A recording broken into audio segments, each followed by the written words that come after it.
Según Génesis 47, 12, 27, durante la sequía en Egipto, José almacenó y preservó el alimento. Para subsistir, la gente tuvo que venderlo todo y, al fin, incluso a sí mismos. Ese es el precio de vencer. Así es en este tiempo del fin, donde conseguir el alimento para entrar al reino y conquistar nuestra tierra, que es Cristo, formado en nosotros, nos costará renunciar a todo, incluso a nuestra propia vida. Pero a cambio de nuestro todo, tendremos su todo y reinaremos con él. Con ustedes, José.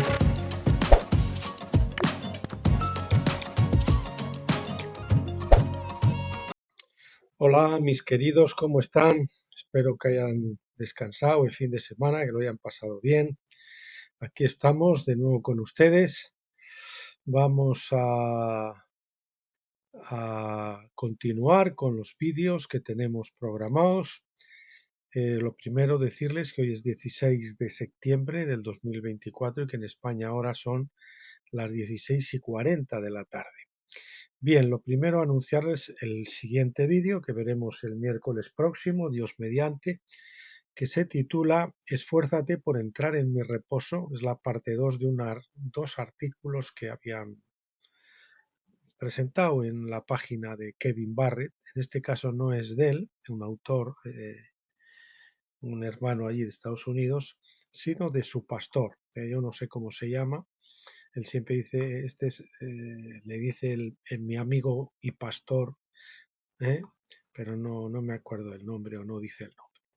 Bien, y se titula He aquí, el novio está por venir.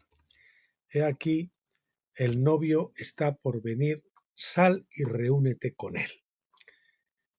Con él, vamos a poner en él con mayúscula porque se refiere al Señor. Sal y reúnete con él. Esto no sé qué está aquí. Madre mía, ¿qué he puesto de aquí? Sal y reúnete, ahora sí, con él. Parte 2. Esto es un artículo del 29 de octubre del 2017 por Kevin Barrett, bueno, en este caso por su pastor, y les leo para anticiparles la nota de introducción. Dice, esta es la segunda parte de Esfuérzate por entrar en mi reposo. Nos llega estando preparando un escrito sobre la paternidad espiritual, es decir, sobre la madurez, que publicaremos en breve, Dios mediante, y es una muy clara confirmación del Señor de nuestro sentir al respecto.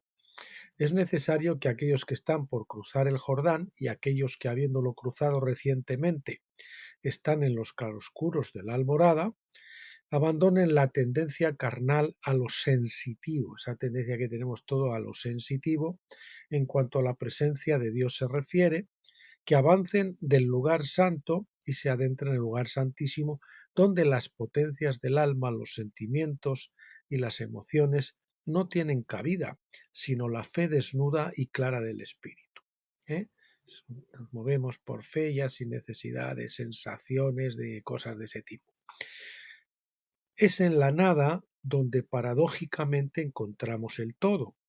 Es la hora de dejar las carantoñas y manifestaciones físicas de mamá el Shaddai y entrar a los tratos de adulto con papá Yahvé.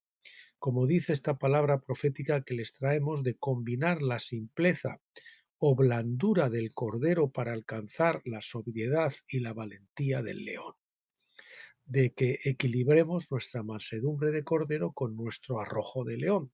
Sólo así podremos gobernar sentados con Cristo, imponentes y majestuosos en los lugares celestiales. Sólo así llegaremos a ser los hombres de hierro y terciopelo que se supone que sean los vencedores, ¿verdad? Bueno, ese es el artículo que veremos el miércoles de mi libro Reflexiones acampados en Gilgal, el tomo 3, que como saben lo pueden descargar gratuitamente en nuestros blogs y también lo pueden adquirir en Amazon, si ustedes lo quieren tener en físico o en formato para leer en libro electrónico, en celular, en una tablet, en el ordenador, en cosas, en esos sistemas, ¿no? Bien, y entonces, pues dicho esto, Nos vamos a ir al artículo que tenemos para hoy, que es muy interesante, que también ya les habíamos anunciado, que es capítulo sexto, ¿qué es la tribulación? Ya saben que estamos con el libro Las 70 semanas de Daniel, del doctor Stephen Jones, que es el libro que termina nuestra andadura escatológica. Y si ustedes pues cogen todos esos libros que hemos grabado ya de temas escatológicos, no van a estar situados muy bien y van a saber lo que Dios está haciendo y lo que está ocurriendo en estos momentos. Hoy precisamente hablaba con un hermano querido de allí de La Rioja y le decía eso, que tenemos que conocer la palabra profética para que sepamos en qué tiempo nos estamos viviendo, en qué kairos de Dios, qué es lo que está haciendo Dios, porque así tenemos esperanza. Si nos guiamos solo por las informaciones de actualidad de la prensa, aunque sea esa prensa que se puede creer en ella, no la prensa oficial, que ya saben que son mentideros. Entonces, pues vamos a estar bien situados y no vamos a tener esos temores que otros tienen precisamente porque piensan que viene el desastre absoluto. No dijimos que no van a ocurrir tribulaciones o que va a ocurrir nada o sea que no, que va a ser todo bueno, ni mucho menos. Lo que sí vamos a tener también, paralelo con todos esos desastres que traiga consigo el derribo de Misterio Babilonia, pues el último gran avivamiento y aquellas personas que estén apegadas al Señor como una lapa, pues van a estar tranquilos, van a estar bien, incluso en medio de esta situación ellos pueden ser prosperados tanto espiritual como materialmente, porque Dios es todopoderoso. Bien, ¿qué es la tribulación? Capítulo sexto. Los dispensacionalistas modernos han enseñado que habrá un tiempo de destrucción y juicio de 7 años. Eso es lo que siempre nos habían enseñado. Se basa principalmente en la noción de que el reloj, entre comillas, el reloj de Dios se detuvo para Israel cuando Jesús fue crucificado. Supuestamente se detuvo porque los judíos rechazaron al Mesías, por lo que Dios impuso una edad de la gracia, entre comillas, interina, para centrarse en los gentiles, ¿no? Bueno, de momento, mientras estos se les ocurre creer en mí, vamos a dedicarnos a los gentiles, ¿no? Esa es la argucia que se buscaron para vestir el muñeco. Se dice que al final del periodo gentil, perdón, se dice que el final del periodo gentil termina con su rapto, momento en el que comienza la semana 70 de Daniel y comienza la gran tribulación, entre comillas. Algunos dicen que el anticristo vendrá al comienzo de la tribulación de 7 años, mientras que otros creen que vendrá en medio de la tribulación. Esta idea de que el reloj, entre comillas, se detuvo al comienzo de la 70ª semana de Daniel o en la mitad de ella, depende completamente de que las 70 semanas de Daniel no se hayan cumplido todavía en su totalidad. Presupone que Jesús fue crucificado a mediados de la semana 70 y que esto detuvo el reloj de la historia de Dios para reanudarse al final de la Edad de la Gracia. Pero la historia misma prueba que Jesús fue crucificado al final de la 70ª semana de Daniel, por lo que no se puede usar la 70ª semana de Daniel para probar la tribulación. Si Jesús fue crucificado al final de la tribulación, no hay ninguna semana al final de las 70 semanas, no hay ninguna razón para esperar ninguna media semana ni ninguna otra semana. Entonces, no podemos basar la tribulación en eso. Pero, ¿qué pasa con la idea de la tribulación en sí? ¿Habrá todavía un tiempo de tribulación, ya sea que se base en el punto de vista dispensacionalista o no lo habrá? Si es así, ¿cuándo será? ¿Cuánto tiempo será? ¿Cuál es su propósito? Siguiente epígrafe, las leyes de la tribulación. O sea, la tribulación tiene unas leyes también, lo mismo que las leyes de la segunda venida, y tenemos que conocerlas para que no estemos golpeando el aire, dando palos de ciego. Un buen lugar para comenzar es mirar las leyes de la tribulación que se encuentran en Levítico 26 y Deuteronomio 28. Es de acuerdo con estas leyes y por las razones en ellas establecidas que Dios ha traído juicio sobre Israel a lo largo de la historia. Levítico 26 del 1 al 13 presenta primero las bendiciones por la obediencia a la ley divina, luego en los versículos 14 a 16 leemos: pero si no me obedecéis y no cumplís todos estos mandamientos, si en cambio rechazáis mis estatutos, y si vuestras almas aborrecen mis ordenancias para no cumplir todos mis mandamientos y así quebrantar mi pacto, yo a mi vez os haré esto. Puntos suspensivos, ¿no? De ahí vendría pues todo lo que les va a traer acarreada esa desobediencia. Lo que sigue es una larga lista de juicios divinos por negarse a obedecer la ley de Dios y por ser hostiles contra Dios.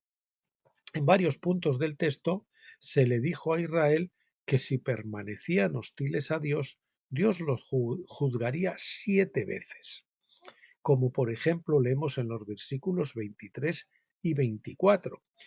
Dice el 23: si por estas cosas no os volvéis a mí, sino que actuáis con hostilidad contra mí, entonces actuaré con hostilidad contra vosotros, y yo mismo, os heriré 7 veces por vuestros pecados.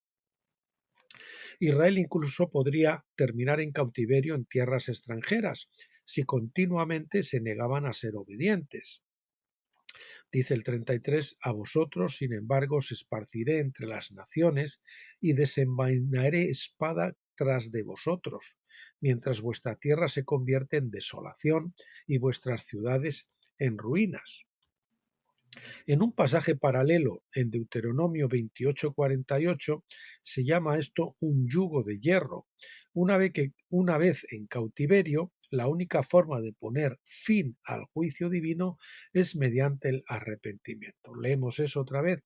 Una vez en cautiverio, una vez que se ha descendido la mano, del brazo disciplinadora de Dios, la mano de Dios, es muy difícil levantarlo. Dice: una vez que en cautiverio, la única forma de poner fin al juicio divino es mediante el arrepentimiento. Levítico 26 del 40 al 42 dice: si confiesan su iniquidad y la iniquidad de sus antepasados por las infidelidades que cometieron contra mí, y también por su obrar con hostilidad contra mí, dice entre paréntesis, yo también actuaba con hostilidad contra ellos para llevarlos a la tierra de sus enemigos.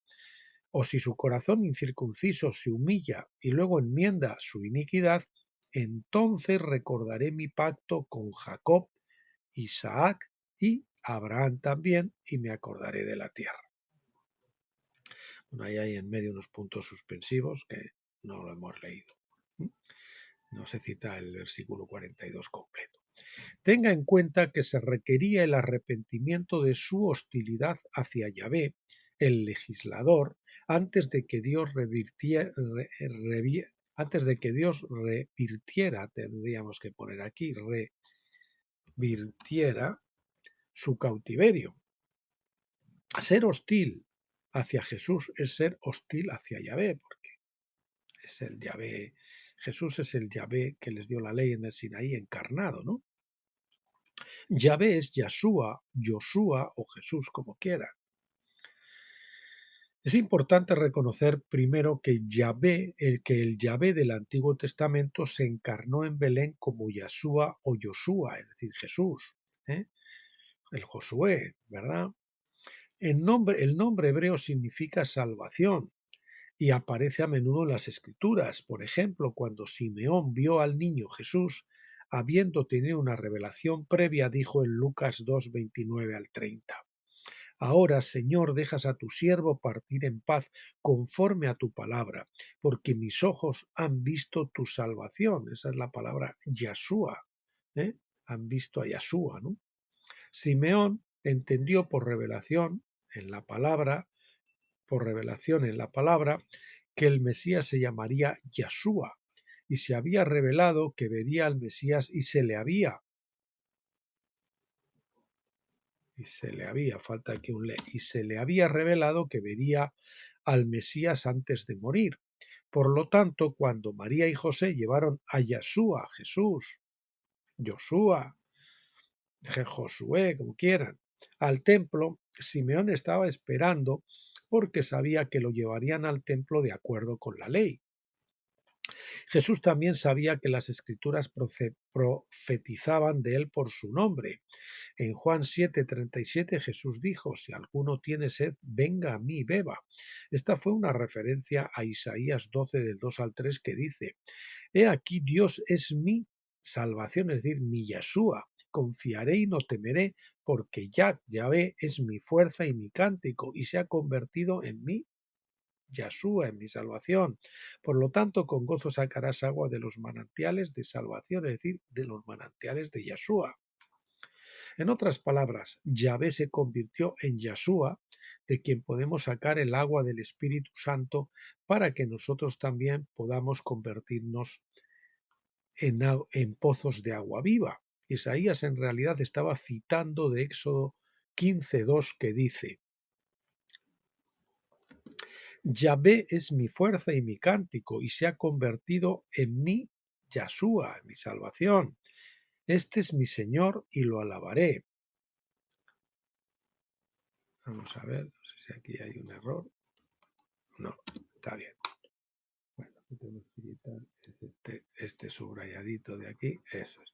Se ha convertido en mi salvación, es decir, en mi Yahshua. Este es mi Dios y lo alabaré, Dios de mi Padre, y lo ensalzaré. Dios de mi Padre, y lo ensalzaré. Ya que Yahvé fue el que le dio la ley a Moisés, es evidente que la ley le fue dada a Israel por aquel, con mayúscula, que más tarde fue conocido como Jesucristo.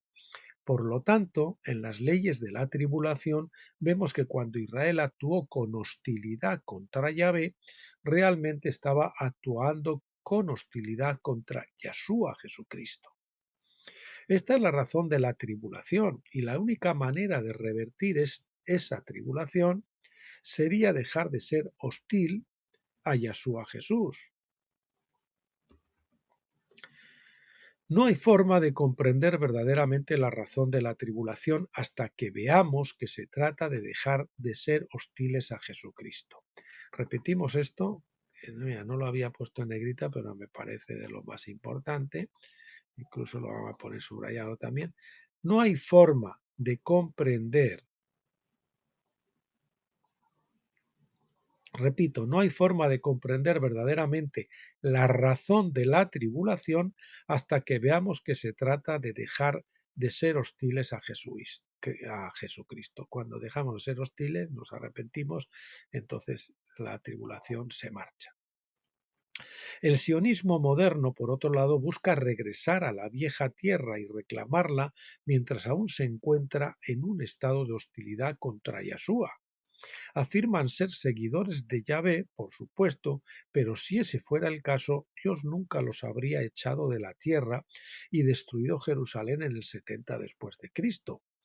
Leemos en Primera de Juan 2, del 22 al 23. ¿Quién es el mentiroso sino el que niega que Jesús es el Cristo? Este es el anticristo, el que niega que Jesús es el Cristo, el que niega al Padre y al Hijo. El que niega al Hijo no tiene al Padre, el que confiesa al Hijo tiene también al Padre. Es decir, no se puede decir que tenemos al Padre si no confesamos al Hijo. Desde el punto de vista del Nuevo Testamento, uno no puede reclamar al Padre, Yahvé, sin confesar al Hijo, Yeshua.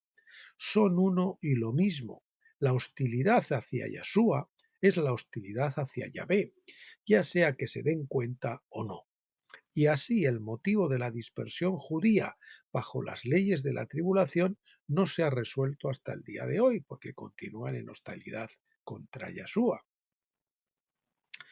Después de estos 20 siglos siguen en hostilidad. Bueno, Levítico 26 deja en claro que Dios recordaría su pacto, esto va en mayúsculas, en negrita destacado, solo cuando Israel confesara su hostilidad hacia Yahvé, Yeshua, Jesús, Jesucristo. La revuelta judía y la tribulación. Siguiente epígrafe. La mayor parte de las profecías en Mateo 24 tratan específicamente con la tribulación que rodeó la revuelta judía del 66 al 73 después de Cristo. Muchos lo aplican todo esto al Apocalipsis, pero no, Mateo 24, la mayor parte de lo que está profetizado corresponde a eso que vino, dice, en esta generación, que fue 40 años más tarde de que crucificaron a Jesús. Es decir, en ese periodo del 66 al 73 después de Cristo, ya sabéis que cuando la destrucción de Jerusalén por Tito y todo esto. Bien, esa revuelta comenzó mientras la gente caminaba hacia Jerusalén para asistir a la celebración de la fiesta de los tabernáculos en el 66 después de Cristo. La gente luchó y casi destruyó a la séptima legión romana, lo que luego provocó una represalia de Roma. Muchos de los fanáticos judíos pensaron que Dios se vería obligado a salvarlos a ellos y su templo, por lo que estaban decididos a luchar hasta el final. Su celo resultó ser desastroso. Sin embargo, los cristianos recordaron lo que Jesús había dicho en sus advertencias en Mateo 24. Cuando hubo una pausa en la lucha en el 68 después de Cristo, debido a la muerte de Nerón, los cristianos abandonaron Jerusalén y se establecieron al otro lado del río Jordán en la ciudad de Pella. Leemos sobre esto en la historia de la iglesia de Eusebio, el obispo de Cesarea del siglo IV.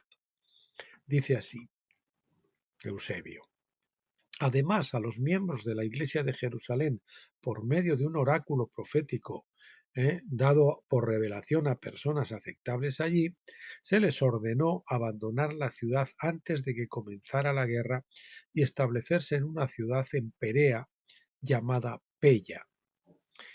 Un retrato más completo de esta revuelta y la destrucción de Jerusalén se puede encontrar en mi libro, el libro del doctor Stephen Jones, Lecciones de la Historia de la Iglesia, volumen 2, titulado Las revueltas judías. Ciertas escuelas de pensamiento enseñan que la totalidad de Mateo 24 se cumplió en la destrucción de Jerusalén del 66 al 73 después de Cristo, pero estas no toman en cuenta el hecho de que Jerusalén ha sido reconstruida más de una vez desde entonces y que esto, lógicamente, significa que Jerusalén habrá de pasar por otro tiempo de tribulación que completará la revelación de Jeremías, ya saben. Bueno, lo vamos a leer ahora, no me voy a anticipar. Recuerde que el profeta recibió instrucciones de tomar la vieja vasija de barro y romperla en la gehenna. Leemos en Jeremías 19 del 10 al 11 lo que dijo Jeremías. Entonces romperás la vasija a la vista de los hombres que te acompañan y les dirás: así dice Yahvé de los ejércitos, así quebrantaré a este pueblo y a esta ciudad como se rompe una vasija de alfarero, escuchen esto, que no puede volver a ser reparada. Por lo tanto, si Jerusalén ha sido reparada, quiere decir que estos solamente han sido cumplimientos parciales de esa profecía, cíclicos, pero no el definitivo, que va a ser cuando Jerusalén probablemente muy pronto la veamos destruida también probablemente por una catástrofe nuclear. Y la cosa está muy caliente. Y hay algunos que saben quién es el culpable de todo lo que está ocurriendo en este mundo y que estemos en esta situación. ¿Quiénes son los que gobiernan el mundo a través de Estados Unidos? Que no son los estadounidenses, sino es otro estado fuera de ahí, que es el que los controla financieramente. Por lo tanto, el que manda, el que paga, manda. En los días de Jeremías la ciudad fue destruida, pero luego fue reparada bajo Nehemías. Fue destruida por los romanos en el 70 después de Cristo, pero luego fue reconstruida. Hoy en día es una ciudad en funcionamiento en el momento de escribir este artículo y todavía lo sigue siendo ahora. habiendo sido reparada varias veces a lo largo de los siglos. Por lo tanto, la profecía de Jeremías aún tiene un cumplimiento final. Por esta razón, Jerusalén debe ser destruida una vez más, después de que el experimento sionista haya seguido su curso. Es decir, que el sionismo pase. Hoy hablaba con este hermano que les he dicho también al principio, Javi, de Logroño, que el sionismo va a pasar, y por lo tanto el actual Estado de Israel va a pasar, incluso hasta Kissinger, y no sé qué alguno más decían que a Israel le daba 10 años o algo así, no sé quién lo dijo, pero hasta ellos mismos se dan cuenta de cómo está la situación, ¿no? Bien, Jerusalén debe ser destruida, repito, una vez más, después que el experimento sionista haya seguido su curso y por lo tanto Jerusalén ya, esa será la definitiva, no se va a volver a reconstruir y no se la van a quedar ni los palestinos, ni se la van a quedar los falsamente llamados Israel, que es una mezcla de Judá con Herón, sino que quedará pues inhabitable por la radiación nuclear y por lo tanto pues no se reconstruirá. ¿Será este nuevamente un tiempo de tribulación de 7 años como lo fue en el primer siglo? ¿Eh? Este tiempo de la destrucción de Jerusalén y todo esto. No lo sé, pero si es así, ocurrirá porque el patrón se estableció en el primer siglo, no porque la semana 70 de Daniel se haya retrasado. Hay un patrón en el primer siglo de la destrucción de Jerusalén y quizás puede ser pues que ocurran otros 7 años, tal como ocurrió del 66 al 73, y se repita cierta tribulación, pero no porque la semana de Daniel se retrasó y comience ahora, se ponga otra vez el reloj en marcha. Sabemos que la historia profética tiende a repetirse, por lo que es posible que surja un periodo de tribulación de 7 años, como vimos del 66 al 73 de Cristo en ese primer siglo. Pero Isaías 29, del 5 al 6, parece indicar una destrucción bastante repentina por medio de un dispositivo nuclear, y Pablo parece confirmar esto en 1 Tesalonicenses 5:3. Lo más importante a saber es que Jerusalén está programada para la destrucción total. ¿Cuánto tiempo llevará eso? No es el factor clave. La enseñanza dispensacionalista de que Jerusalén será la capital del reino de Dios en la edad venidera no toma en cuenta la profecía de Jeremías de destrucción total sobre Jerusalén. Además, cuando estudiamos la discusión de Pablo sobre los dos pactos en Gálatas 4, vemos que la antigua Jerusalén es Agar, que debe ser expulsada junto con sus hijos, que son precisamente los sionistas. Esos son ismaelitas espiritualmente. Agar nunca puede producir el reino de Dios porque Ismael no es el heredero de las promesas. Gálatas 4:30. Bien, siguiente epígrafe. Los yugos de madera y de hierro, que nos hablan de dos diferentes grados de tribulación. Uno se cumple en la propia tierra, eran sojuzgados por una potencia extranjera que domina y que cobra impuestos.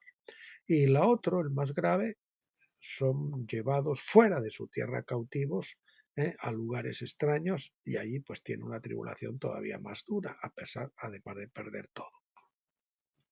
Bien, una característica principal de las leyes de la tribulación es el uso del término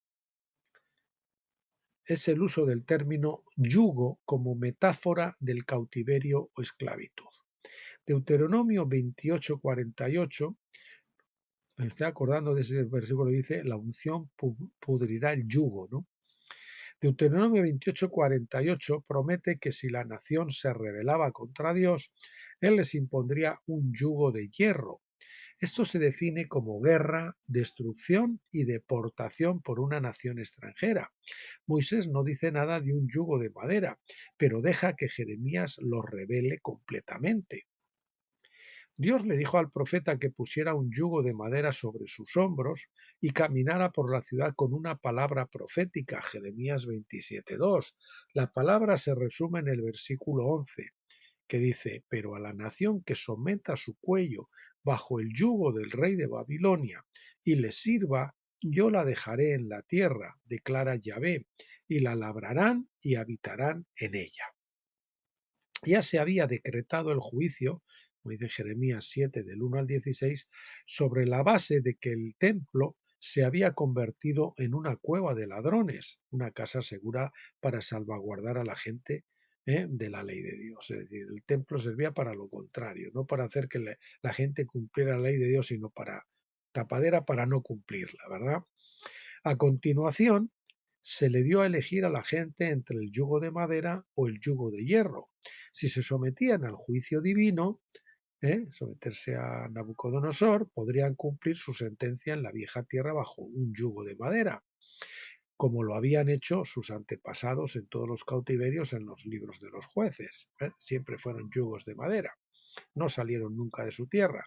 Si no, si no se sometían, serían deportados bajo el yugo de hierro.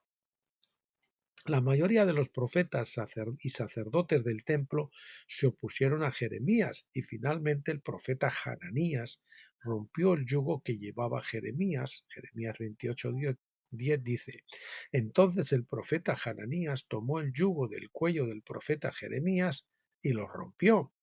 Entonces Dios le habló a Jeremías dándole un nuevo veredicto en el versículo 13, que dice: ve y habla con Hananías y dile: así dice Yahvé, tú quebraste yugos de madera, pero en lugar de ellos harás yugos de hierro. El profeta luego escribió una carta para instruir al pueblo sobre cómo vivir mientras estuvieran en el exilio en Babilonia bajo el yugo de hierro. Véase Jeremías 29. Este cautiverio fue más difícil de lo que podría haber sido si el pueblo se hubiera sometido al juicio divino. Sin embargo, se negaron a admitir que estaban equivocados. Insistieron en que Dios siempre pelearía del lado de su pueblo escogido, ¿eh? ¿eh? y que nunca permitiría que su templo fuera destruido. En Jeremías 23, Dios le reveló al profeta que había dos clases de personas en Jerusalén, ilustradas por dos cestas de higos. Una canasta contenía higos muy buenos y la otra contenía higos muy malos. Los buenos higos representaban a los que se sometieron al rey de Babilonia, sabiendo que esa era la voluntad de Dios. Los higos malos representaban a los que se negaron. Y así el pueblo de Judá y la ciudad de Jerusalén fueron deportados a Babilonia para servir bajo un yugo de hierro durante 70 años.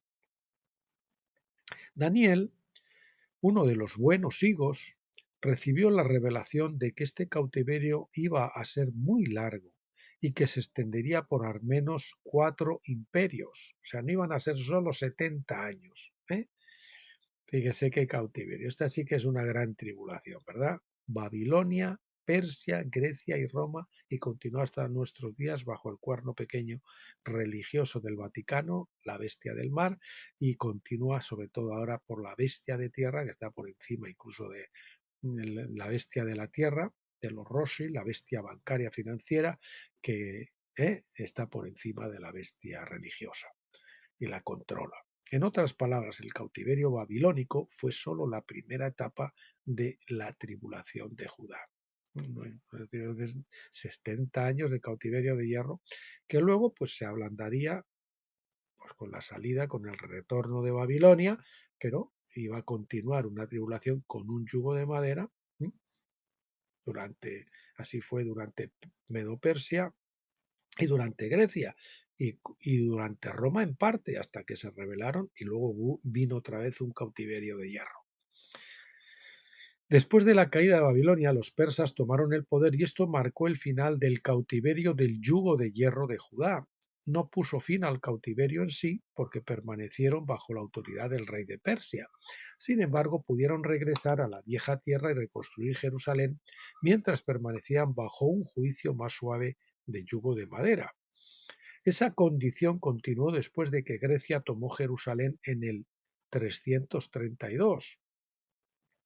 Años más tarde, en el 163 a.C., en el 332, vamos a poner aquí también antes de Cristo, que es mejor, Años más tarde, en el 163 a.C., los judíos derrocaron al imperio seleucida griego después de que Antíoco Epífanes profanara el templo y Dios concediera a los judíos un siglo de independencia. Su época de independencia fue del 163 al 63 a.C. Fueron 100 años que se liberaron de ese yugo de madera, pero fue por lo que hizo Antíoco Epífanes. Pero esos 100 años que se le habían asignado a la bestia griega han tenido que ser añadidos ahora en nuestro tiempo, casi en esos 100 últimos años que hemos pasado de cautiverio a la Reserva Federal del que estamos saliendo ahora. Pronto, en breve, se concluirá esos 100 años. Entonces los romanos tomaron el control de Jerusalén y comenzó la edad del reino de hierro. Los judíos tomaron el control de Jerusalén y comenzó la edad del reino de hierro. Los judíos permanecieron bajo el yugo de madera de Roma hasta que se rebelaron el primer siglo. La rebelión de los higos malos trajo la revuelta sobre la nación, trajo de vuelta sobre la nación el yugo de hierro y fueron esparcidos por todas las naciones hasta el siglo XX. No ha cambiado eso. Ese es el bosquejo básico de la historia de la tribulación. Es decir, no todos los judíos están en Jerusalén, la mayoría están en Estados Unidos, Nueva York, por ahí, en Argentina. Este es el bosquejo básico de la historia de la tribulación. A menos que lo veamos en el contexto de la ley bíblica, es probable que las profecías de la tribulación sean malentendidas y mal aplicadas. Bueno, 7 tiempos o 7 veces de tribulación. 7 tiempos o veces de tribulación. Anteriormente hicimos referencia a la declaración de tribulación en Levítico 26-24 con respecto a las 7 veces. Si Israel desechaba la ley de Dios, Dios castigaría a la nación 7 veces. La mayoría de la gente imagina que la intensidad del juicio aumentaría 7 veces, pero Daniel interpreta esto como un aumento en la duración en lugar de la intensidad. Al cuerno pequeño de Daniel 7:25 se le dio un marco temporal de un tiempo, tiempos y medio tiempo, que es la mitad de 7 tiempos. En el libro de Apocalipsis, Juan nos da la interpretación más clara de este cuerno pequeño, definiéndolo como 42 meses, Apocalipsis 13:5. Un tiempo entonces es de 12 meses o 360 días o, proféticamente hablando, 360 años en profecía a largo plazo. 7 veces entonces, o 7 tiempos, entonces son 2520 años, 7 por 360 años. Por esta razón, vemos que los eventos bíblicos más importantes llegan a sus conclusiones después de 2520 años. Como mostré en mi libro La historia profética de los Estados Unidos, ahí lo tienen enlazado, y lo tienen en el blog Tabernáculos, ese no está revisado todavía, creo que no está revisado, no sé si estará revisado. Todos los eventos importantes de la historia moderna, comenzando en 1776, ocurren en ciclos de 2520 años. Repito, como mostré en mi libro La historia profética de los Estados Unidos, todos los eventos importantes de la historia moderna, comenzando en 1776, ocurren en ciclos de 2520 años. O sea, están inmersos en esos ciclos de 2500, incurren en ciclos de 2520 años. 1776, por ejemplo, la formación de los Estados Unidos, nos habla de un ciclo de 2520 años que se cumple en ese momento. La tribulación de Israel comenzó en el 745 y el 721 a.C., cuando comenzaron a ser conquistadas. conquistados, perdón, y deportados por los asirios. La conquista de las primeras tribus comenzó en el 745 a.C., estamos hablando de las tribus del norte de Israel, no de Judá. Pero la caída real de Samaria, la capital de Israel, ocurrió en el 721 a.C.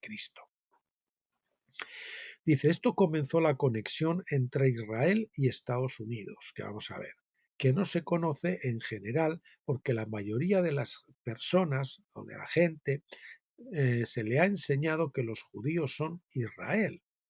Pero los ciclos de tiempo en sí mismo no mienten. El tiempo es el gran conector y establece más verdad de la que la gente cree. La dispersión de Israel en Asiria comenzó a llegar a su fin con la declaración de independencia de América, donde las llamadas tribus perdidas, entre comillas, comenzaron a reunirse una vez más. En segundo lugar, desde la destrucción de la capital de Israel, que era Samaria, hasta la construcción de la capital de Estados Unidos, Washington, D.C., también pasaron 2520 años. Ya, qué coincidencia, ¿no? Las tribus de Israel al final se instalan en Estados Unidos, ¿eh? En esas fechas, que son cumplimientos, ¿eh? de 2000 con que de 2520 años de diferencia cuando comenzaron los cautiverios. ¿De acuerdo? Primero, las primeras tribus que fueron deportadas y después destruyen Samaria y 2520 años después Washington. Qué casualidad, ¿verdad? Bien, ahí lo tienen, el 745 a.C., Israel, las primeras deportaciones, 2520 años después, nos lleva al 1776 Anno Domini, o sea, nuestro tiempo actual, que es la declaración de independencia de Estados Unidos. Y un poquito más tarde, Samaria en el 721 es destruida y 2520 años después se funda Washington, la capital otra vez de las tribus de Israel en Estados Unidos, ¿no? Porque esos son principalmente Efraín y Manasés, Estados Unidos y Canadá. El segundo gran ciclo de 2520 años, hay otro ciclo más también importante, por supuesto, involucra a Jerusalén, en este caso, lógicamente, los judíos, que fue la capital del reino sureño de Judá. Aquí nuevamente vemos la relevancia de esta gran tribulación de 2520 años. Tremenda coincidencia, ¿verdad? ¿Son coincidencias o son ciclos proféticos programados y controlados por Dios soberano? El 604 después de Cristo, antes de Cristo, Jerusalén conquistada por Babilonia. 2520 años después nos llevan a 1917, antes, o sea, de la actualidad, donde Jerusalén es liberada por Allenby, el general Allenby, el general inglés, es liberada de los turcos, creo, ¿verdad? En este caso vemos que el general británico Allenby tomó Jerusalén del Imperio Otomano, la Turquía moderna, en 1917, hacia el final de la Primera Guerra Mundial. Esto puso a Palestina bajo control británico, lo que estableció las condiciones para el Estado judío 30 años después. Al mismo tiempo, vemos el surgimiento de una nueva Babilonia en 1914 en la forma del sistema de la Reserva Federal. Esta fue una nueva forma de cautiverio babilónico, como se profetizó en el libro de Apocalipsis. En 607 a.C., Babilonia se hace un imperio, 2520 años después, en el 1914 de nuestro tiempo, comienza Misterio Babilonia, es la Reserva Federal, el acta de la Reserva Federal firmada por Wilson. Ahí cuando comienza el cautiverio, la trampa de los banqueros para someter a todo el orbe al cautiverio de la Reserva Federal del dinero deuda, dinero fiat, ¿verdad?, de los bancos centrales. La mayor parte del siglo XX entonces vio el reinado de esta bestia financiera de la tierra. Apocalipsis 13:11, la vista de los Rothschild. Llegó al poder tanto en Oriente como en Occidente. Las familias de banca privada habían subido al poder de manera constante durante el siglo anterior y en 1914 pudieron instituir un golpe secreto que tomó el control del sistema financiero en Estados Unidos y de hecho del mundo. Repetimos, en 1914 los banqueros pudieron instituir un golpe secreto que tomó el control del sistema financiero en Estados Unidos y de hecho en el mundo entero. Los propietarios privados del Banco de la Reserva Federal, que no es público, la Reserva Federal no es un banco público, por si alguno no lo sabes, se llama Reserva Federal, pero no tiene, son una serie de familias las que la controlan, lo mismo que la mayoría de los bancos centrales, proporcionaron el financiamiento para Lenin y Trotsky y otros revolucionarios rusos en el este. De hecho, Trotsky estuvo viviendo en Nueva York en su época, financiado todo por uno de estos banqueros súper rico, viajando en limusina, en un apartamento en lo mejor, con aire acondicionado y ascensor en aquellos tiempos, y bueno, que le dieron dinero luego también para hacerlo. Los financiaron ellos. Parece mentira que los banqueros hayan financiado el comunismo, ¿verdad? Pero así ha sido. Los propietarios privados del Banco de la Reserva Federal proporcionaron el financiamiento para Lenin, Trotsky y otros revolucionarios rusos en el este, rusos, con el fin de establecer una nueva forma de esclavitud conocida como comunismo. La llamada Revolución Rusa entonces tuvo éxito el 7 de noviembre de 1917. Qué casualidad, ¿no? Solo unas pocas semanas antes de que Allenby tomara Jerusalén. Este día se celebró más tarde como el Día de la Revolución en una nueva Unión Soviética. Perdón. Así que la mayor parte del siglo XX se dedicó a repetir el cautiverio de Judá y Jerusalén en un ciclo de 2520 años. Esto comenzó a llegar a su fin en el 70 aniversario de la Revolución, cuando el presidente soviético Gorbachov pronunció su famoso discurso ante el Soviet Supremo el 7 de noviembre de 1987. Este discurso marcó el principio del fin y en pocos años la Unión Soviética dejó de existir. Esto es importante para nosotros porque en 1987 también fue otra casualidad más, 2520 años después de que terminara el cautiverio de 70 años de Judá en el 534 a.C. La liberación de los cautivos de Judá vio su contraparte profética en la liberación del pueblo de Europa del Este de la opresión de la Rusia soviética. De hecho, ahí había también muchos judíos, ¿verdad? Así que el cautiverio moderno de 70 años bajo el comunismo en la Unión Soviética de 1917 a 1987 tuvo lugar precisamente 2520 años después del cautiverio de Jerusalén a Babilonia entre el 604 y el 534 a.C. Al comprender el ciclo de 7 veces o 7 tiempos de tribulación, podemos ver que una gran parte de la tierra fue puesta bajo la tribulación del yugo de hierro, en lo que Winston Churchill llamó la cortina de hierro. Bien, mis queridos amigos, espero que les haya aclarado esto muchas cosas, les haya quitado algunas legañitas de encima, ¿verdad? Porque la verdad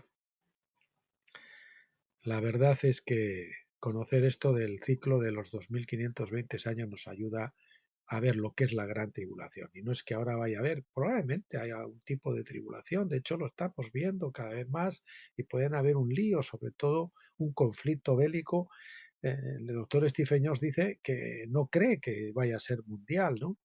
Sino a nivel regional, por ahí en la zona de los árabes, el conflicto de las naciones árabes contra Israel, aunque hay amenaza esa, dicen ahora, de las bombas nucleares por lo de Rusia y Ucrania y todo esto. No creemos que vaya a ser así porque Babilonia fue tomada sin guerra, sin mayor esfuerzo, simplemente entraron con las puertas abiertas que les